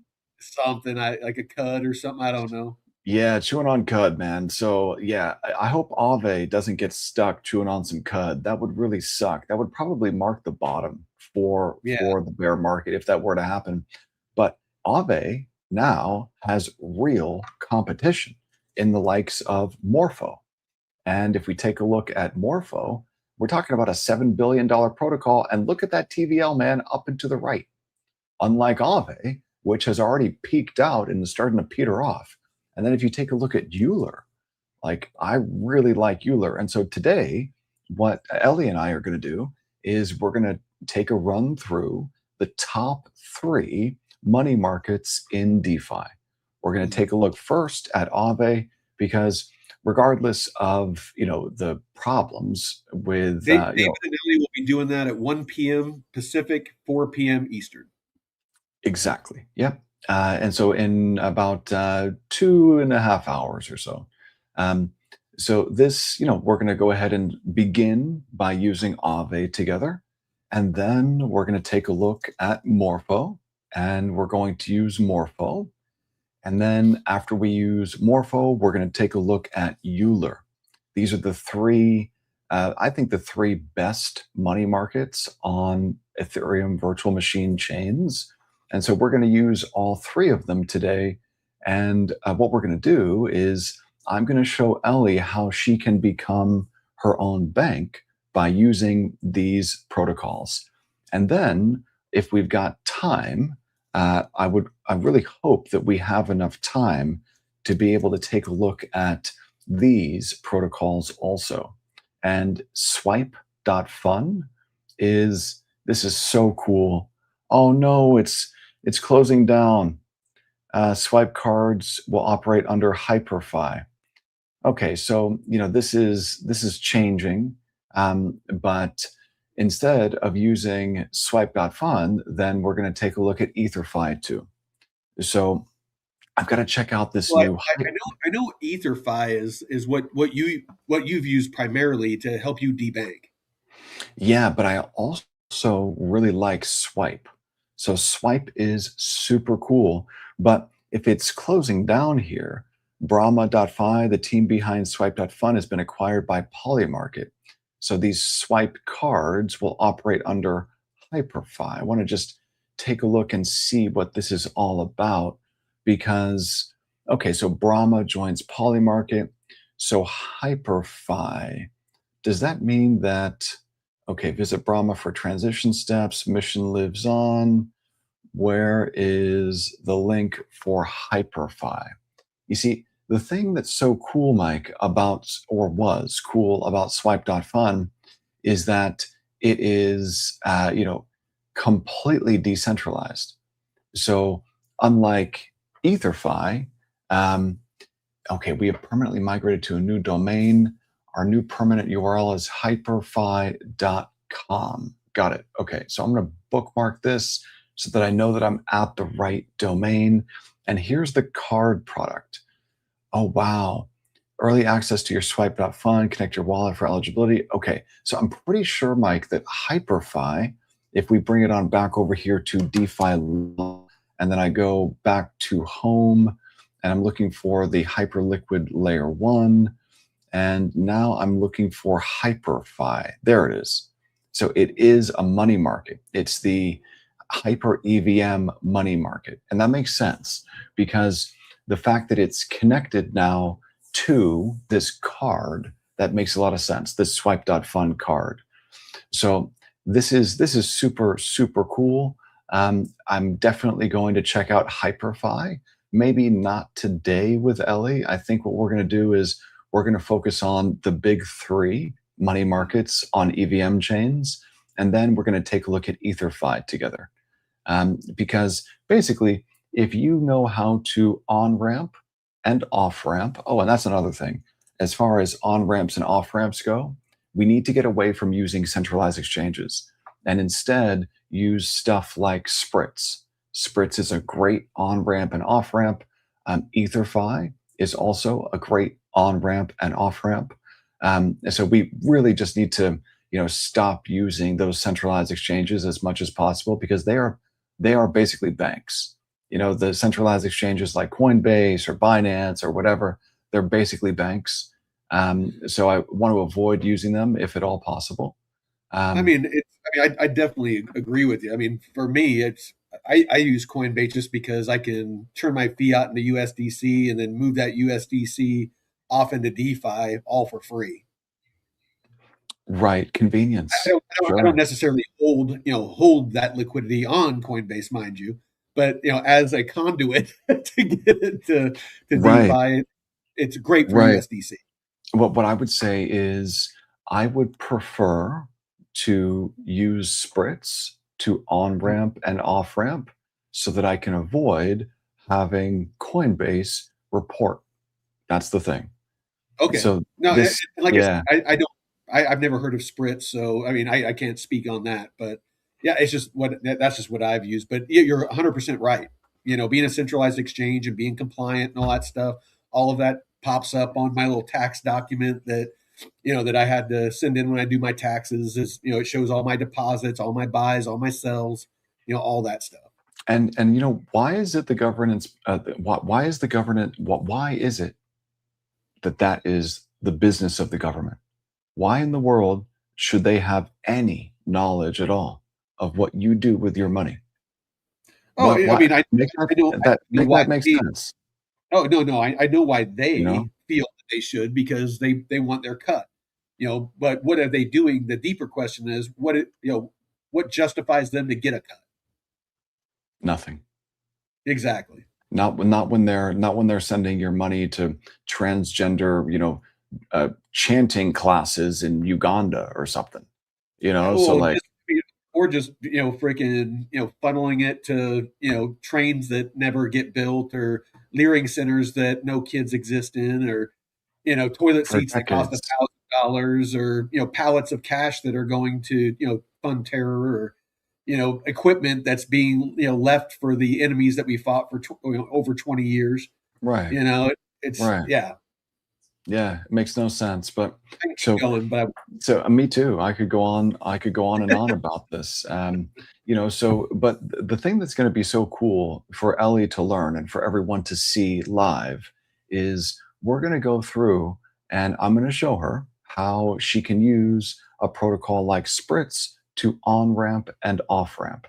And then we're going to talk about how we can use EtherFi's products to spend digital assets in real life.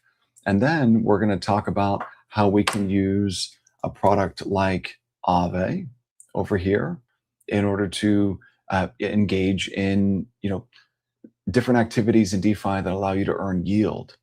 And this is also a trading product. So these money markets, you might not think it, but these money markets allow you to trade. So we're going to talk through what that looks like on Aave and how to mitigate risk. Because we've always got to be thinking first and foremost about how can things go wrong? How can I lose money? Before you even start thinking about, like, I want to earn some yield or I want to make money, you've got to always think about the risk first. So we're going to talk through that on Aave, but we're not going to stop with Aave. We're also going to take a look over here at Morpho, one of the modular markets. And then we're going to take a look here at Euler. Euler is more of a customized, permissionless money market. So we're going to take a look at those big three, and we're going to talk through how we can use Spritz as an on-ramp, off-ramp solution, along with EtherFi as a payments in real life solution to essentially debank yourself permanently and just be able to exist outside of the traditional financial system. And then this is on Ethereum virtual machine chains, but we could, at some point over the next couple of weeks, maybe talk about how we can do that on Bitcoin, how we can do that on Lightning, because I think that we're going to see some really, really cool products built on top of Lightning, over this next bull. And hopefully people are building in the bear, but yeah, there's a lot of cool stuff going on in crypto and DeFi now. You can debank if you want. You can become bankless. And it's just a matter of building a skill set. That's all it is. Oh, absolutely. Yeah, no, it's this whole Aave thing. Just kind of my closing thoughts is this whole Aave thing. I'm going to start to really lean into Morpho. I think. Yeah.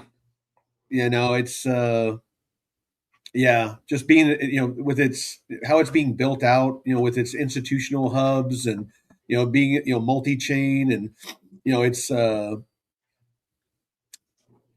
I mean, Gemini, Coinbase, it looks like Anchorage Digital. They're using the Morpho infrastructure under the hood. So, if you're not familiar, Coinbase, they're borrowing and lending of Bitcoin and Ethereum. That you don't necessarily see it on the platform, but all of that liquidity is being sourced, from Morpho. So it's just, yeah. I mean, I'm trying to zoom out. Whenever I'm looking at this ecosystem that's being built out, this institutional ecosystem for liquidity provision and to earn yield and just the way that everything is, the interoperability of it all, and what is being connected, because like even Morpho, a lot of people don't realize there's even connections with Plume Network. And again, not saying run out and buy Plume, but they have a really, really good institutional DEX that they built out natively on Plume's Layer 1, which is called Nest. And they have a bunch of really, really cool institutional offerings there. And there is a direct connection to Morpho. And so that liquidity can flow back and forth, and you can do a lot of really cool advanced DeFi strategies that David, teaches, not necessarily with those platforms, but just with like looping and, borrowing against, certain assets to, lever up and, things like that. But just a lot of really cool things happening on Base, obviously Ethereum and, even Solana and, a couple of these other chains, Tron and, what else? Optimism, OP mainnet is, very deeply ingrained in a lot of this that's going on. So anyway, that's my closing thoughts. What's your closing thoughts, David? Yeah, I think if we're talking about Aave, I think that having all of your curators or all of the ecosystem people that worked with you to build the product to where it is, having all of them except for one leave, that's not good. Yeah. Like well, I don't know all the different reasons for why they want to leave, but having them looks like a all toxic leave, relationship. it's bad. It's bad, man. So I'm gonna get my money off of Aave today, I think. But I still want to show Ellie how to use Aave because it's, it's the largest DeFi money market. So we're going to go through that today. Um, but yeah, it definitely makes me feel uneasy. And here's one thing that I've learned in my time in crypto and DeFi. Whenever you get an uneasy feeling about something, act on it. Like if you feel weird or uneasy about Aave and you hold a bag of Aave, sell your fucking Aave. If you, like me, have capital on, an Aave on the base chain, get your money off of Aave on the base chain. That's Like, what I did with DAG, yeah, the other day is go with your I started gut. I started taking a deeper look, when I wasn't able to find the answers I was looking for, with profitability, with how does it generate revenue? If it does generate revenue, how does that translate to me as the token holder? Other than putting it on, a DeFi platform like Packaswap that has, arguably very thin liquidity. I mean, I've dealt with some slippage. I had about $1,500 and I had to deal with $100 worth of slippage just to get that liquidity off. So, that's, to me, that's not a good thing. No. So, yeah, it's like that's really the only way to earn with my DAG. And looking at the project, I'm very bullish on Constellation Network. With their what they're doing with the Air Force and Space Force and government contracts and stuff like that. I potentially see great things for them, but just like XRP, I see good things potentially for Ripple. But how does that translate to you and me as the token holder? I just didn't see it. So one thing I will point out is Crispy brought up a good point on our way out. He says Morpho is a smart play, so easy to use in Coinbase institutional use. TVL will go up. Um, it makes a valid point. A huge part of technology is the ease of use and onboarding, removing the barriers to entry. And that's one of the things that makes me so, because there's people like David and a little bit, me and, other people out there that are super knowledgeable about using DeFi and wallets and, how to do it all properly. But 95% or more of people out there do not know how and don't care to learn how to do all that stuff. So they're going to use stuff like Coinbase, where they can do DeFi, they can deposit liquidity and do all their DeFi directly on Coinbase. They're going to have all the safety measures in place and they're going to charge a fee for it, of course. But, that's where the majority of people are going to do their DeFi, is wherever it's easiest. It's just human nature. You watch the majority of people out there and they're going to go with the path of least resistance. And that's what I see being built out with Morpho and Aerodrome and Coinbase and a lot of these other DeFi platforms that are becoming interoperable with each other, is that liquidity, with those connections, Coinbase and other centralized exchanges and other portals like that can offer DeFi to the masses with a couple of clicks without having to worry about slippage, without having to worry about transferring wallets and sending their money into oblivion, and hacks and exploits and going to the wrong website that is a clone, and so they steal their liquidity, and all these things that we deal with in DeFi. They're not going to have to deal with all that. So we'll leave you with that. But if definitely join us. I'll probably be in the background during David's show today, so I can just run the stick so he can focus on instruction and whatnot. But yeah, join us 1 p.m. Pacific, 4 p.m. Eastern, and then tonight, me and Jeff have crypto and chill. So I'm probably going to pour myself a glass of wine. David, if you're available and you want to join us, you're more than welcome. We're just going to kind of talk about everything that happened throughout the day, and have a little sippy sip and just kind of laugh and joke.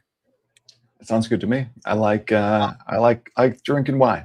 I'm a huge fan of wine. When you guys come up, I think me and you are probably going to go through a couple of bottles. Most likely. All right. Well, we appreciate all you out there. We got about 60 people watching live, and then we got another 10 or so watching on Arena and across other platforms. love that you're all here. I know this, crypto is not exciting. It's not interesting right now, but you keep showing up, and the people that are showing up and staying educated and keeping their finger on the pulse of everything that's going on in crypto and DeFi right now and what's being built out, you're the ones potentially that are going to are going to profit, because everybody that rushes in when the markets start pumping and there's profits to be made and social media is going crazy and everybody's hyping up everything, you're going to be the ones that already know what's going on. You're going to be invested in the right projects. You're going to be in the right DeFi, to where when they're doing swaps and they're doing all the DeFi stuff, you're going to be earning the yield. So now is the time to educate yourself. Now is the time to invest. Now is the time to not saying go all in, but be ready. Have that dry powder. Have some dry powder on the side if we do go lower, like David's talking about. But start getting some exposure to some of these assets, like can't not say buy it, but Canton Network. Price is pretty much stable in a range. It doesn't really take huge dips. It doesn't do huge spikes. It's probably one that you could get a little bit of exposure to and not kick yourself, for doing it. But anyway, thank you all. Appreciate you all. And until next time, Veteran Crypto out. Peace.